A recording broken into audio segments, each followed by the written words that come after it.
अस्सलाम वालेकुम। आज मैं आपको बताऊंगी कि how to solve prefix and postfix expression. Exam में इस तरह के एक्सप्रेशंस आते हैं, तो इसलिए इसको समझना बहुत ज़रूरी है। तो मैं बहुत आसान तरीके में आपको समझाऊंगी। सबसे पहले तो हमें ये समझना है कि प्रीफिक्स क्या होता है और पोस्टफिक्स क्या होता है। ठीक है, प्रीफिक्स ये होगा कि प्लस प्लस एक्स, जहाँ प्लस प्लस की वैल्यू पहले लगी हुई होगी एक्स में, या इधर ए भी हो सकता है, जेड हो सकता है, कुछ भी हो सकता है। और अगर प्लस प्लस पहले लिखा हुआ होगा तो वो प्रीफिक्स कहलाएगा, और अगर प्लस प्लस बाद में लिखा हुआ होगा तो वो पोस्टफिक्स कहलाएगा। अच्छा, प्रीफिक्स में ये क्या होता है, इंक्रीमेंट होता है एट 1 इन एक्स, और डिक्रीमेंट कहाँ होता है, जहाँ पे एक्स के पहले माइनस का साइन लगा हुआ हो, वहाँ पे डिक्रीमेंट होगा। ठीक है, ये तो अब आप थोड़ा सा समझ लिया कि प्रीफिक्स और पोस्टफिक्स क्या होते हैं। अब हम इसके एक्सप्रेशंस को सॉल्व करके दिखाएंगे ताकि आपको और अच्छे से समझ में आ जाए। चलिए अब हम इसके एक्सप्रेशंस को सॉल्व करके देखते हैं।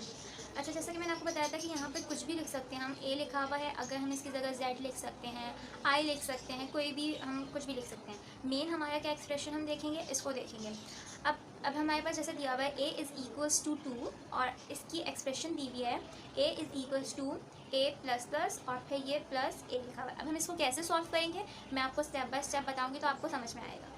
ए इज़ इक्वल्स टू 2 और ए प्लस प्लस लिखा हुआ है, तो ये ए प्लस प्लस क्या हो गया, ये पोस्ट फिक्स है। जैसे कि आपको मैंने बताया, प्लस प्लस जब बाद में आएगा कोई से भी एक्स या ए या आई किसी के भी बाद, तो वो पोस्ट फिक्स आएगा। तो पोस्ट फिक्स है, तो हम क्या करेंगे, अब हम इसको लिखेंगे ऐसे, ए इज इक्वल्स टू 2 हमने यहाँ पे क्यों लिखा, 2 हमने इसलिए लिखा, पोस्ट फिक्स में हम क्या करते हैं, हम जो सेम वैल्यू आई दी हुई होती है हम वो वही लिख देते हैं, लेकिन मेमोरी में हमारे पास ये क्या स्टोर हो गया, ए 2 एक क्या हमारे पास 2 है, तो 2 plus 1 is equals to 3। Memory में ही हमारे पास 3 हो गया, लेकिन हम पोस्ट फिक्स में क्या करते हैं, जब प्लस प्लस बाद में होता है तो हम वही वैल्यू लिखते हैं जो हमें दी हुई होती है 2।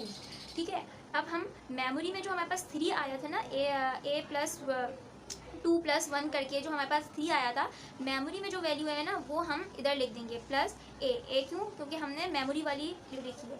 ठीक है, हम 3 लिख देंगे इज इक्वल्स टू, अब हम क्या करेंगे, अब हम इसको ऐड कर देंगे, 3 प्लस 2 क्या हो गया 5।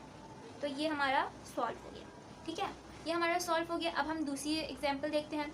अब इसमें हमें दिया हुआ है ए इज़ इक्वल्स टू 3, और ये हमारा एक्सप्रेशन दिया हुआ है।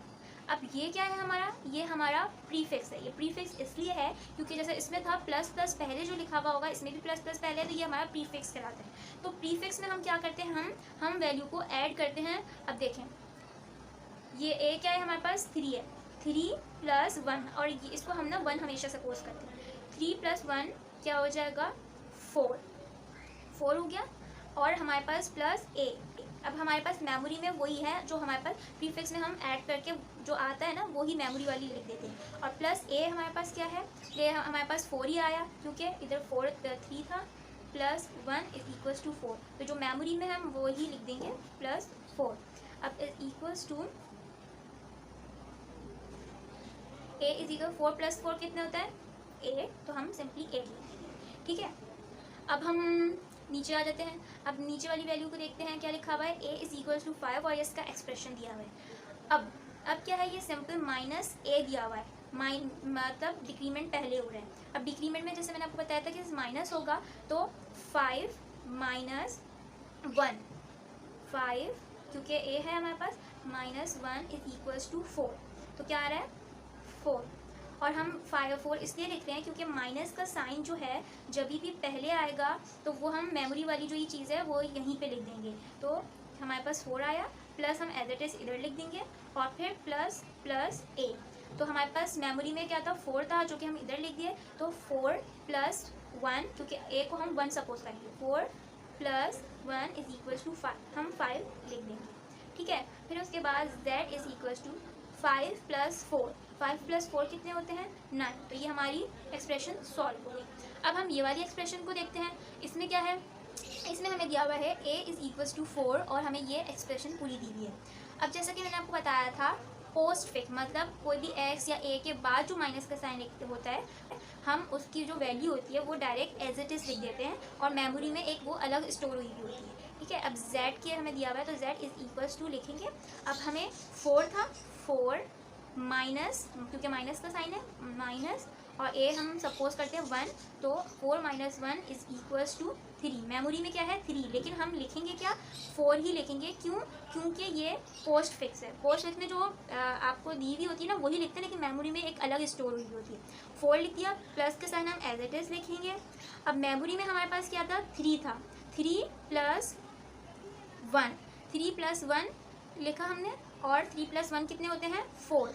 हम 4 लिख देंगे, क्योंकि हमने प्लस का करके इसलिए लिखा क्योंकि ये क्या है, ये प्रीफिक्स है, मतलब प्लस प्लस पहले लिखा हुआ है तो हम इसका ऐड करके हमने लिख दिया।